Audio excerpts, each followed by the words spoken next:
이제 어떤 사람은 무슨 일을 할 때 처음 하는 건데도 마치 계속 그 일을 해 왔던 것처럼 하거나 아니면 그 일을 위해서 준비된 것처럼 그렇게 준비된 사람처럼 보이는 경우가 있습니다. 근데 또 어떤 사람은 반대로 그 일을 한 지가 이제 한참이 지났는데도 자기가 하는 일이 정확히 뭔지도 모르는 그런 사람도 있더라고요, 실제로. 저도 그런 사람 경험해 봤어요. 관심이 딴 데 있거나 일머리가 이제 원래 없는 사람인 것이죠.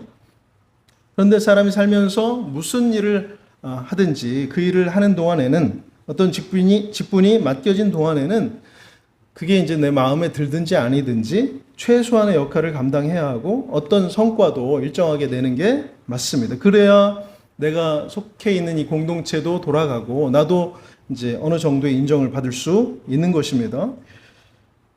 우리는 믿음의 공동체에 속한 우리에게는 이제 여러 가지 이름이 있죠. 직분이라고도 할 수 있고, 뭐 신분이라고도 할 수 있는데, 아니면 이제 호칭이라고도 할 수 있는 이름들 있습니다. 뭐가 있어요? 하나님의 백성, 예수 그리스도의 제자 이런 이름도 있고, 아니면 우리가 성도, 교인, 신자 이렇게 부르기도 하고, 또 직분도 있잖아요. 목사, 장로, 집사, 권사 같은. 그런데 이런 이름들에는 권리도 있고 책임도 있고 또 의무도 들어 있는 것입니다. 그리고 안 믿는 사람이라고 할지라도, 그러니까 기독교인이 아니라고 할지라도 어느 정도는 이런 것들을 인식하고 있어요. 뭐 집사, 권사, 장로 이런 게 뭔지를 알고 있고, 그래서 기대하는 바도 나름대로 가지고 있는 것 같습니다. 근데 이게 이 지점이 바로 중요한 건데요. 여러 사람의 삶을 방해하고 얼굴 찌푸리게 만들면서 입으로만 예수를 믿으라 이렇게 말한다면 사실은 그거는 이제 전도하는 게 아니라 뭐예요? 전도를 방해하는 일이 되는 것이죠. 요즘 이제 그런 사람들이 사실은 적지 않게 있는 것 같습니다. 사실 먼저 믿은 우리는 한 사람 한 사람이 누구예요? 예수님께서 이 땅에 보내신, 세상을 향해서 믿지 않는 사람들을 향해서 보내신 편지와 같다 이렇게 말할 수 있죠. 이게 사실 우리가 많이 쓰고 들어와서 식상한 표현 같지만 이것처럼 정확한 표현이 없는 것 같아요. 사실 이 말도 편지, 그리스도의 편지 이 말도 누가 다른 사람이 한 말이 아니라 사도 바울이 처음 한 말이거든요. 그러니까 아주 의미가 있는 말이라고 할 수 있죠. 고린도후서 3장 3절에 보니까 너희는 우리로 말미암아 나타난 그리스도의 편지니 이는 먹으로 쓴 것이 아니요 오직 살아계신 하나님의 영으로 쓴 것이며 또 돌판에 쓴 것이 아니요 오직 육의 마음판에 쓴 것이라 이렇게 되어 있어. 그러니까 우리는 그리스도의 편지다. 그런데 이 편지는 편지인데 어떤 편지예요? 어떤 편지? 독촉장, 최후 통첩 아니면 나 잘했습니다 이런 내용이 아니라 정중하게 그리고 따뜻하게 우리가 먼저 발을 들여놓은 이곳으로 그리스도의 울타리 안으로 들어오도록 이웃을 초청하는 그런 편지죠. 그러니까 뭐예요? 초대장 이렇게 말할 수 있겠습니다. 이제 당연히 우리가 입을 열어서 전도하는 것 이것 참 중요하지만 우리의 삶이 예수를 믿는 사람으로 세상 사람들과는 달라야 하겠고 그들이 부러워하고 함께하고 싶은 마음을 불러올 만한 그런 삶이어야 한다. 이렇게 말할 수 있겠습니다. 이게 참된 전도다. 사실 자기들하고 다름없는 우리의 모습 때문에 세상 사람들도 이미 지쳤어요. 별 기대도 하지 않는 것 같습니다. 그래서 이제 그게 안타까운 것이죠. 우리가 그래서 그리스도의 편지와 같은 인생이 되기 위해서는 우리의 삶이 우리에게 주어진 이름에 직분에 맞도록 달라져야 한다. 이게 먼저 돼야 합니다. 그럴 만한 내용으로 우리의 인생이 채워져야 한다. 이 말이에요. 어떻게 이 편지를 채울 수 있을까? 전에도 이제 잠깐 한번 봤었거든요. 이 디모데서를 쭉 본 적이 있잖아요, 우리가. 여기서 찾아볼 수 있는데 어떻게 이 편지를 채울까? 감사로 채울 수 있다. 감사. 물론 세상에도 감사가 있습니다. 하루에도 이제 우리가 수없이 많은 감사를 주고받고 하잖아요. 그런데 보통은 이 감사가 어떻게 해서 나오죠? 세상에서 말하는 감사가 어떻게 해서 나와요?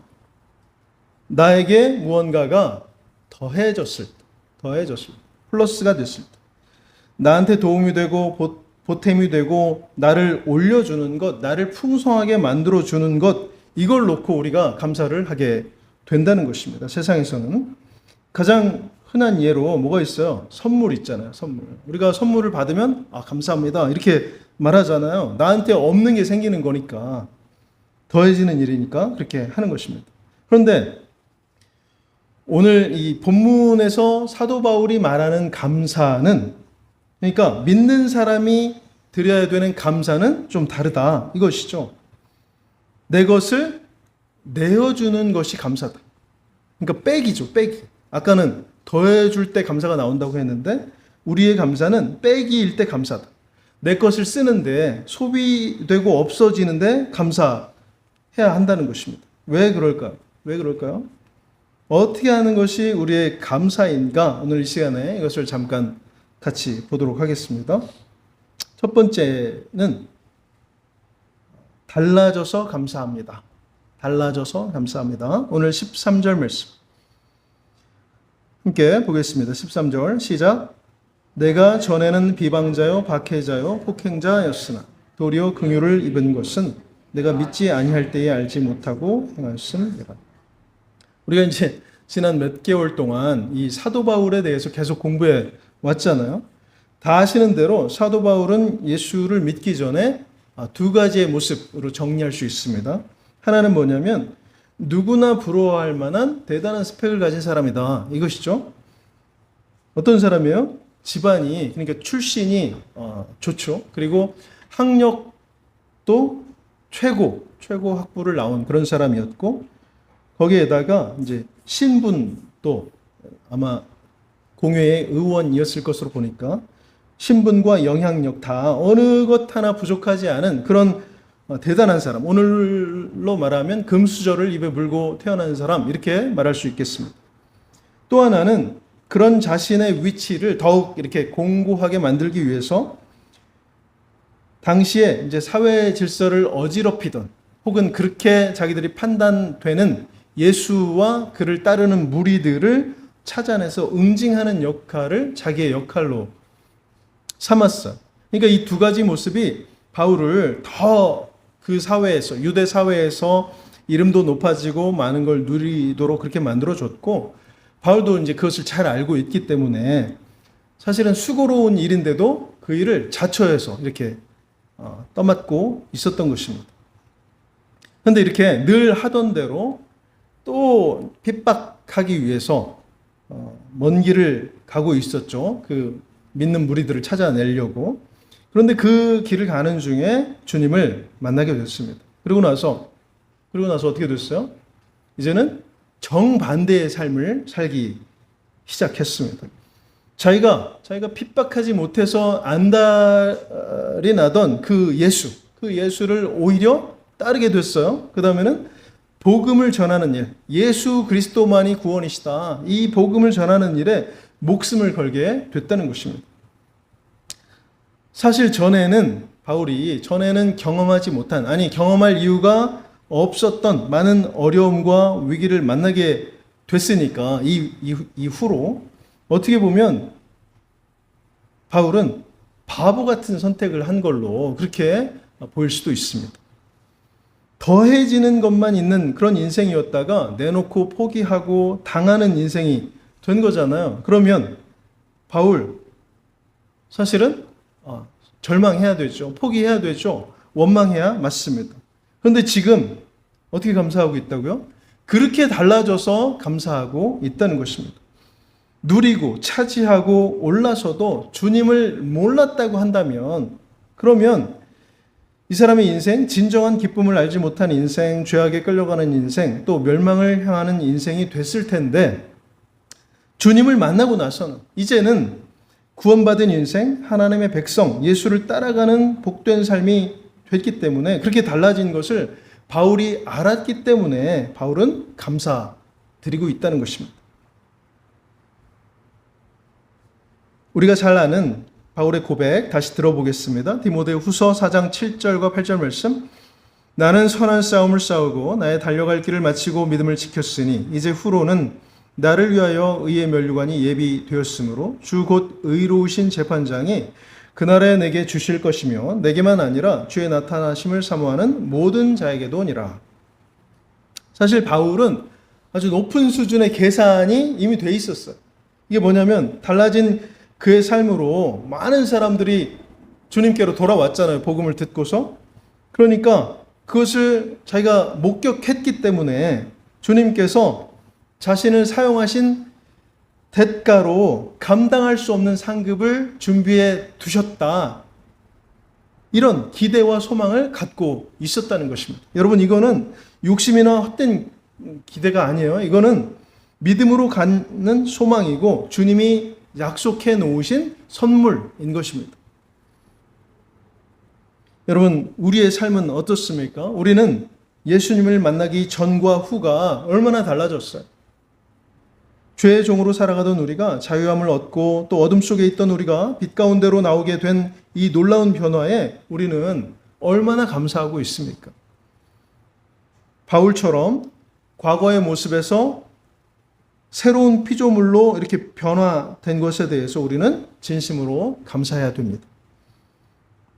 그래서 지금도 달라졌지만 앞으로는 더 달라지기를 바라는 그런 인생이 돼야 하는 것입니다. 주님께 완전히 굴복한 인생, 그래서 이전과는 비교할 수 없는 값지고 귀한 인생 될 것을 확신합니다. 두 번째는 직분을 맡겨주셔서 감사합니다. 직분을 맡겨주셔서 감사합니다. 12절 말씀을 함께 보겠습니다. 12절 시작. 나를 능하게 하신 그리스도 예수 우리 주께 내가 감사함은 나를 충성되이 여겨 내게 직분을 맡기심이니. 네, 달라진 것만으로도 감사한데 주님은 이렇게 부르신 자들에게 일을 맡겨주셨어요. 그 일이 뭐냐면, 그 직분이 뭐냐면 예수를 전하는 일이죠. 복음을 전하는 일. 나만 구원받고 끝나는 것이 아니라 다른 사람들에게도 전하고 같이 믿음으로 나와서 구원받는 것. 이거를 하나님이 가장 기뻐하시기 때문에 그 일을 맡아서 행하는 사람은 하나님을 기쁘시게 해드리는 사람이 되는 것입니다. 아니, 이거 어렵잖아요. 말로는 쉽지만 어렵잖아요. 네, 그렇습니다. 어렵죠. 그러나 바울이 뭐라고 하고 있어요? 지금 보니까 바울이 나를 능하게 하신 이렇게 말하고 있어요. 엔 디나모 이렇게 말하고 있습니다. 어떤 단어가 생각나세요? 엔 띄고 디나모, 엔은 푸시 넣다 이거잖아요. 디나모, 디나미스 생각나시죠? 뭐예요? 성령의 능력입니다. 성령의 능력. 우리가 주님이 맡기신 일을 충성으로 감당할 때는 내 힘으로 하는 거 아니에요. 내 능력으로 하는 거 아닙니다. 주님께서 우리에게 그 필요한 힘을, 그 능력을 제공해 주신다는 것입니다. 그러니까 우리가 사도 바울이나 뭐 베드로 같은 사람 보면서 아, 그 사람은 특별하니까 그렇게 했죠. 이게 아니라는 것이죠.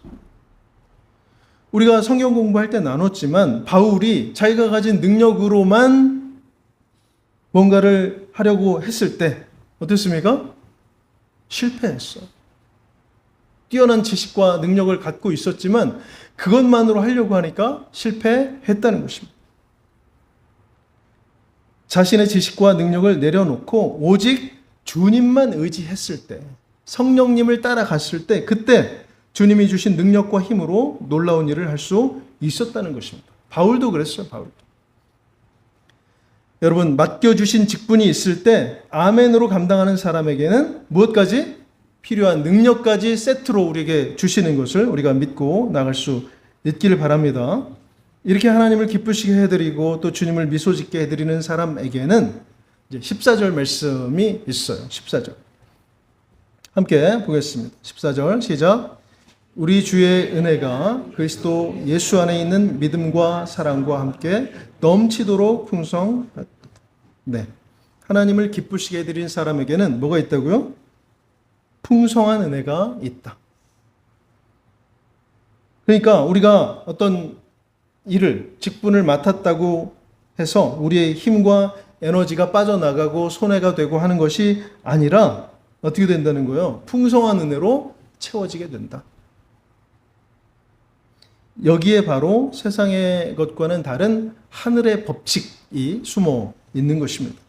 내가 있는 그 자리에서 불평하지 않고 오히려 감사하면서 주님의 일을 하는 사람에게는 더 큰 감사가 나오도록 그렇게 주님께서 만들어 주신다는 것입니다. 여러분, 감사는 또 다른 감사, 더 큰 감사를 불러오는 것을 우리가 기억할 수 있기를 바랍니다. 우리에게도 하나님께서 맡겨주신 직분들이 있잖아요. 교회 안에서든 가정에서든 혹은 사회에서든 우리는 각자에게 주어진 역할과 책임이 있습니다. 때로는 이게 작은 일처럼 보일지라도, 때로는 또 감당하기 어렵다고 느껴질지라도 바울처럼 우리를 충성되이 여기시고 직분을 맡겨주신 주님께 감사하며 나아갈 때 주님은 우리로 충분한 능력과 힘을 갖도록 그렇게 허락해 주십니다. 우리의 직분을 귀하게 여기면서 충성스럽게 감당하는 그런 우리가 다 될 수 있기를 바랍니다. 마지막 세 번째는 긍휼히 여겨주셔서 감사합니다. 우리를 긍휼히 여겨주셔서 감사합니다. 15절과 16절 말씀 함께 보겠습니다. mit보다 모든 사람이 받을 만한 이 말이요 그리스도 예수께서 죄인을 구원하시려고 세상에 임하셨다 하였도다. 죄인 중에 내가 괴수니라. 그러나 내가 긍휼을 입은 까닭은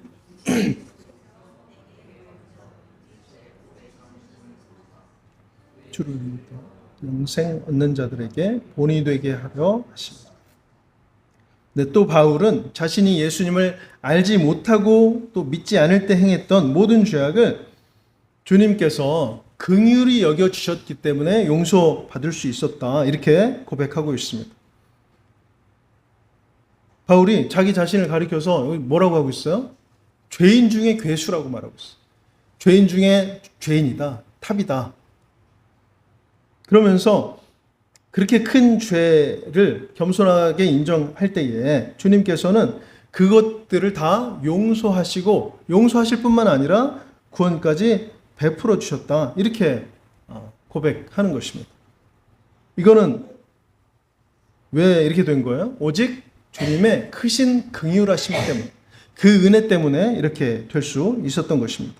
그래서 바울은 자기가 한 이 경험이 모든 사람들에게 구원의 소망이 됨을 선포하고 있는 거예요.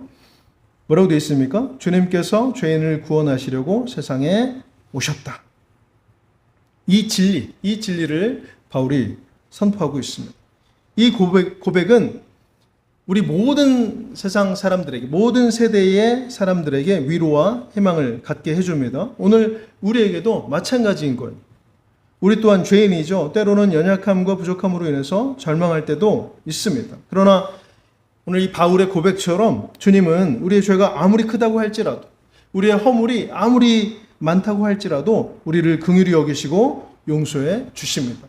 이 무한하신 긍휼하심에 우리가 진정으로 감사해야 되는 것입니다. 우리가 받은 이 놀라운 주님의 긍휼을 기억하면서 다른 사람들을 향해서도 우리가 이 같은 마음을 품어야 돼요. 주님의 이 긍휼히 여기는 그 마음을 품고 섬기며 살아가는 우리 모든 성도가 될 수 있기를 바랍니다. 이제 마지막으로 데살로니가 후서 2장 13절을 제가 봉독하겠습니다. 주께서 사랑하시는 형제들아, 우리가 항상 너희에 관하여 마땅히 하나님께 감사할 것은 하나님이 처음부터 너희를 택하사 성령의 거룩하게 하심과 진리를 믿음으로 구원을 받게 하심입니다. 여러분, 오늘 우리는 사도 바울의 감사를 통해서 진정한 감사의 의미를 다시 한번 되새기게 됐습니다. 우리도 바울처럼 달라진 삶에 감사하고 하나님께서 우리에게 맡겨주신 직분에 감사하고 무엇보다도 우리의 모든 죄를 긍휼히 여겨주신 주님의 은혜에 감사드려야 됩니다. 또한 우리가 세상을 향해서 주님이 보내시는 뭐가 되어야 한다고요? 편지가 되어야 합니다. 얻고 잃고 뺏기고 할 때 화내고 원망하고 불평하는 것 누구나 하는 일이에요. 그러나 주님을 따라가는 사람, 믿음의 사람은 더 소중하고 귀한 주님을 소유했기 때문에, 믿음을 소유하고 있기 때문에 여전히 이럴 때에 절망하는 게 아니라 어떻게 돼야 한다고요? 감사해야 됩니다. 감사해야 됩니다. 감사가 나오는 거죠. 위기와 어려움을 만나서 빛을 발하며 오히려 다른 사람들을 돌아보고 섬겨줍니다. 이 고난을 변화시키는 힘을 발휘할 수 있는 것입니다. 믿음의 사람은 이게 바로 우리가 감사드려야 되는 이유이기도 합니다.